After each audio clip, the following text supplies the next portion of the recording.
last night I did a TV show on CBDCs. That is central bank digital currencies. I spent about, 3 hours yesterday. Really brilliant guy. Very well-connected in government, with government agencies, with banking, etc., etc. The guy's no slouch. I was shocked to hear him talk to me about what's coming. Because what people think, what you think, because you're getting the garbage from television, what you think is coming is a recession. What your crazy friends might say to you is coming is maybe a depression. You'd be mistaken. Those are lies. What is coming is a collapse of the dollar. You haven't had one of those. We've never experienced the collapse of the dollar, of the world's reserve currency. This will make us Venezuela. Make no mistake. If you want to be prepared, prepare yourself like people should have prepared in Venezuela. Soon, everything will be collapsing, and the banks will close, and there will be chaos, and everyone on radio and television and the internet will be telling you we have to do central banks. We have to do digital currency from the central. Brazil and China struck a deal to ditch the U.S. dollar. This is something that every expert for the last 20 years have said that will never happen. And I said it will happen as soon as someone comes up with something more stable than the dollar. Because everyone said, Glenn, you can't abandon the dollar.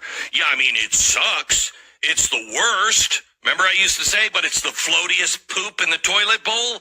As soon as somebody says, hey, here's something not in the toilet bowl, the world will scramble towards it and will be flushed. That is exactly what is happening now.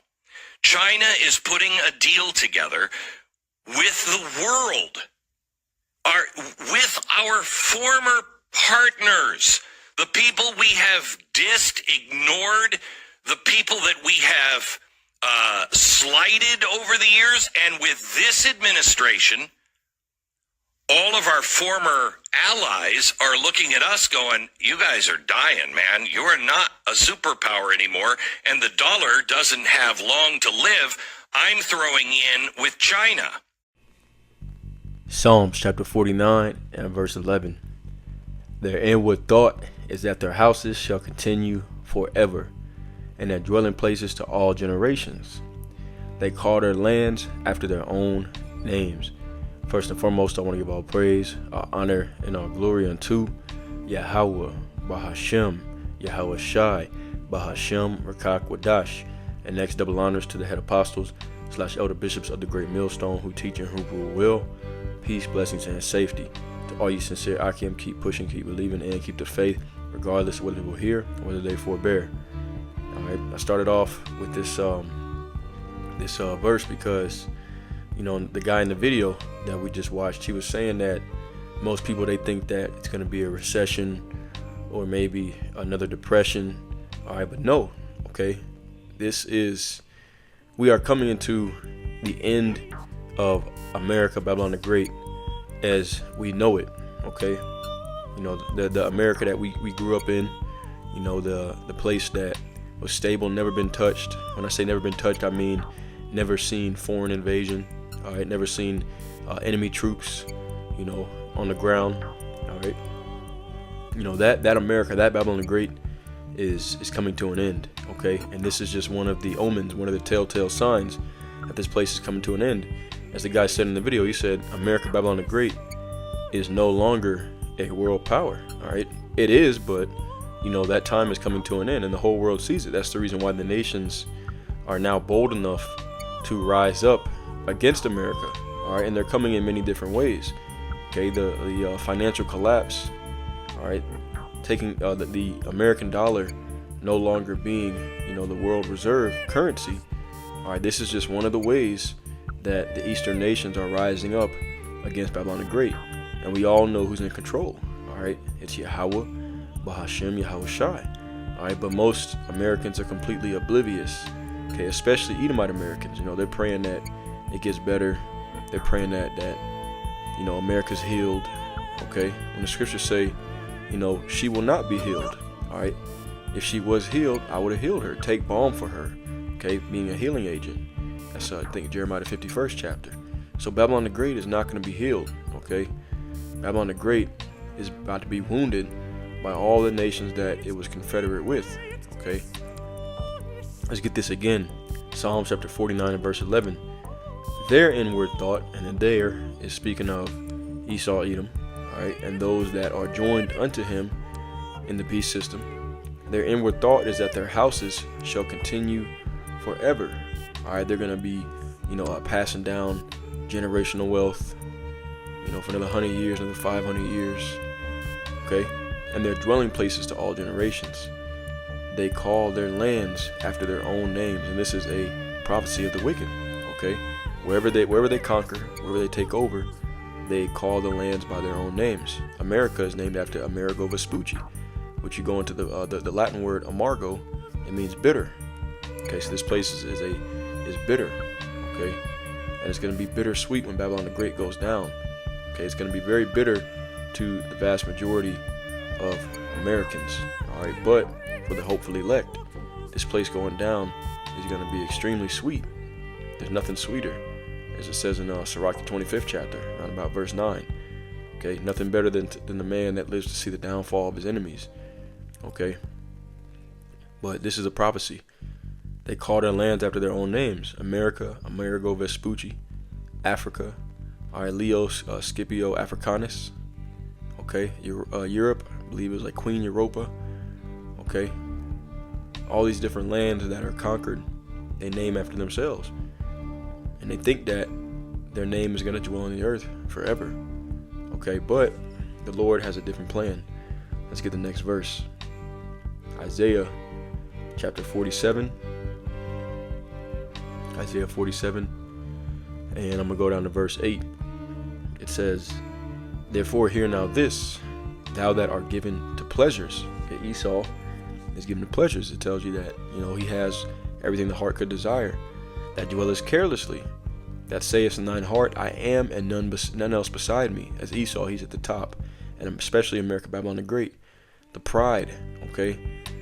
America is the top dog. Esau believes himself to be the top dog. I am, and none else beside me. I shall not sit as a widow, neither shall I know the loss of children. Okay, they say, nothing's going to happen.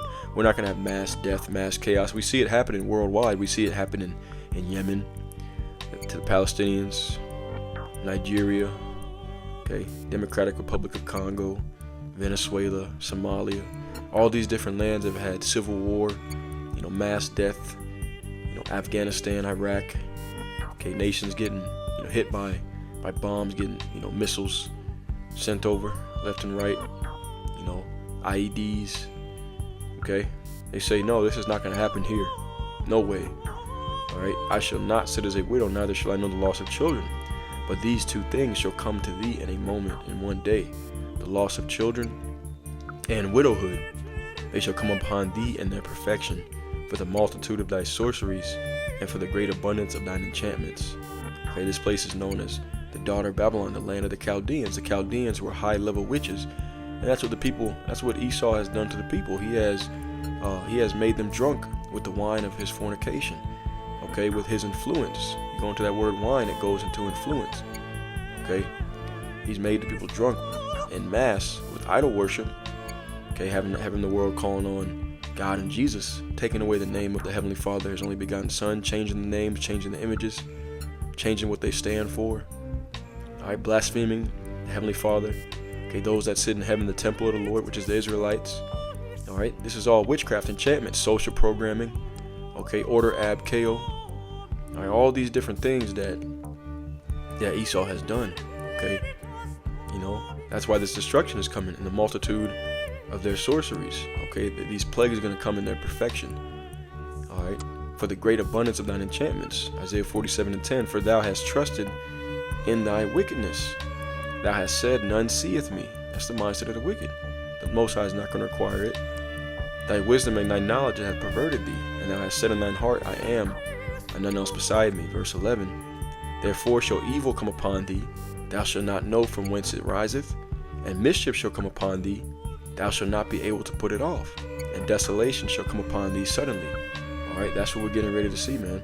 Okay, and that's just that video, I believe, that actually came out a year ago. All right, but now, as we're getting closer and closer to that day, we see things ramping up, escalating. The nations are getting more bold and bold. All right, especially now that Russia's backing them. Russia has given Iran nuclear capabilities. Okay, so I mean, the prophecies are jumping off the pages right about now, man. What else is there to be focused on? But like he said, the vast majority of Americans are completely distracted, completely oblivious to what's really going on. Obadiah, the first chapter, which is only one chapter. I'm starting at verse 2. This is addressed to Esau. Behold, I have made thee small among the heathen. Thou art greatly despised. The pride of thine heart hath deceived thee, thou that dwellest in the clefts of the rock. Why? Because Esau is known as a caveman.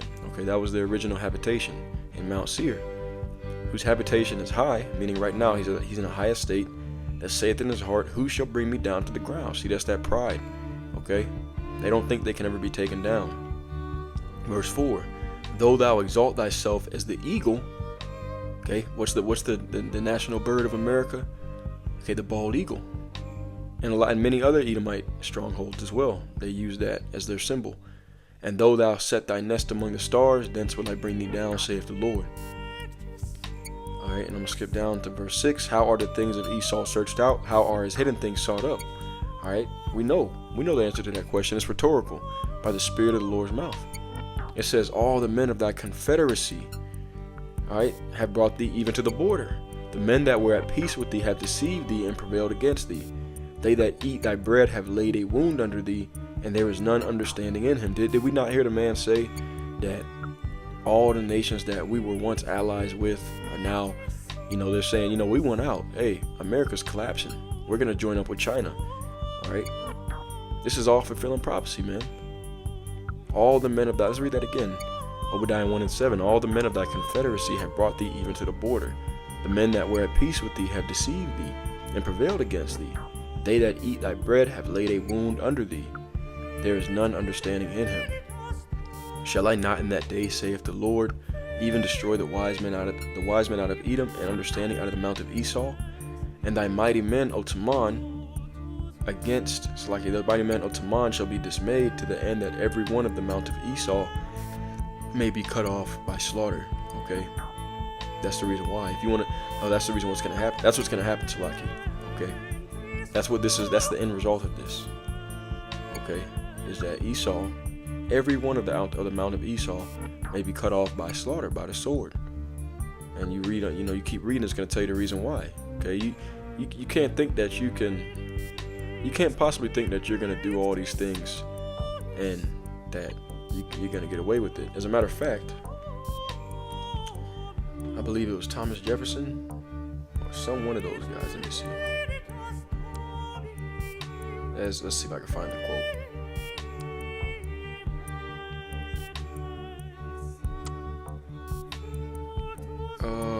Let's see.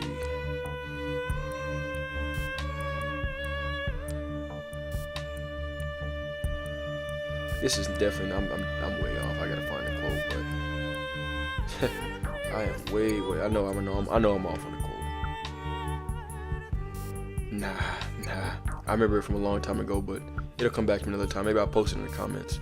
But some president, he said that we better hope that the Heavenly Father is not really just, because after what we've done here in America, hey, the pendulum may swing the other way, and it's not going to be pretty.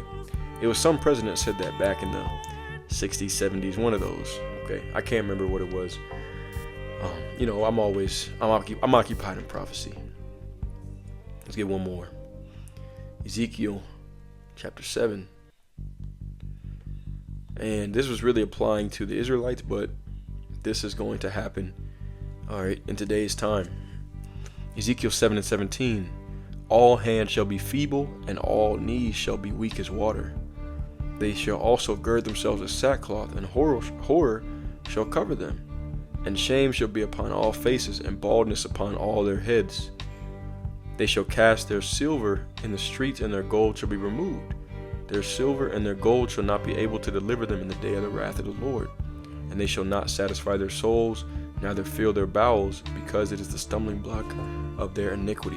Okay, and that was directed toward the Israelites at one time. All right, but this is the same thing that's going to happen, okay, unto Babylon the Great. It tells you that all the curses that came upon us will come upon our enemies and those that persecuted us, according to Deuteronomy 30th chapter, about verse 7. All right, I'm gonna get this. These last few scriptures. We'll read Zephaniah 1, verses 14 on down. The great day of the Lord is near; it is near and hasteth greatly. Even the voice of the day of the Lord. The mighty man shall cry there bitterly. That day is a day of wrath, a day of trouble and distress, a day of wasteness and desolation, a day of darkness and gloominess, a day of clouds and thick darkness, a day of the trumpet and alarm against the fenced cities and against the high towers. And I will bring distress upon men, that they shall walk like blind men, because they have sinned against the Lord. And their blood shall be poured out as dust, and their flesh as the dung. Neither their silver nor their gold shall be able to deliver them in the day of the Lord's wrath, but the whole land shall be devoured by the fire of his jealousy, for he shall make even a speedy riddance of all them that dwell in the land. All right, and I'm gonna close out with that. Okay, so you get the picture. All right, this is the time we're coming into, man. And you can imagine when that dollar really collapses. The guy, he said we will become like Venezuela overnight. In Venezuela, you had guys taking piles and piles of money and just burning it because it was completely worthless. Hyperinflation. Okay, I mean that's where we're headed towards. All right, and hey, like you said, in BRICS nations, everybody abandons America and the currency system, the Western currency system and power structure. Everybody rises up against the beast, which is prophesied to happen. Okay, we're talking instant third world poverty overnight. We're talking about chaos, mayhem, death.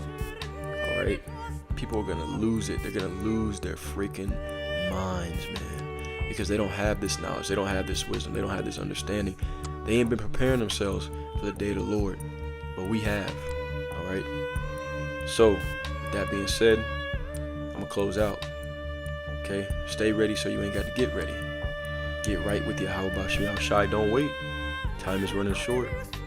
The collapse is near. Lord's will is edifying. With that being said, Shalom.